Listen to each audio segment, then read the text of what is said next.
जैसे ही उस कली को शक्ति मिलनी शुरू हुई कि वो कली खिलनी शुरू हो जाए, उसके खिलते ही अमृत की वर्षा हो जाती, आनंद की वर्षा हो जाती। जो कभी नहीं जाना ऐसा रस, जो कभी नहीं जानी ऐसी मधुर अनुभूति, जो कभी नहीं जानी ऐसी अलौकिक प्रतीति होनी शुरू हो जाती। फिर आप रहते इसी जमीन में हैं, चलते इस जमीन पे नहीं, पैर यहीं पड़ते हैं, बस दूसरों को दिखाई पड़ते हैं। आपके पैर फिर इस जमीन पे नहीं पड़ते, आप फिर आकाश में जैसे उड़ते हैं।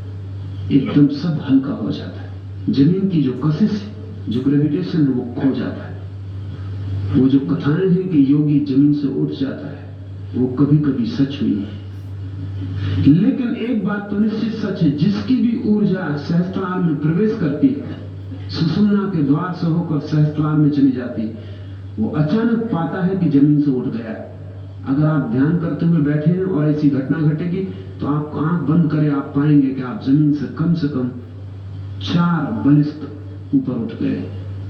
आंख खोल के शायद आप पाएंगे जमीन पर बैठे हुए उठे नहीं, क्योंकि जो उठ रहा है शरीर वो भीतर का ऊर्जा शरीर है। लेकिन कभी कभी ये प्रवाह इतना तेज होता है कि भौतिक शरीर भी उसके साथ ऊपर उठ जाता है, पर ये कभी कभी होता है।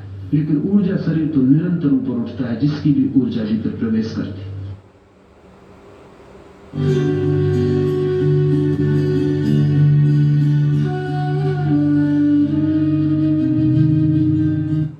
आइए अब हम प्रयोग करते हैं।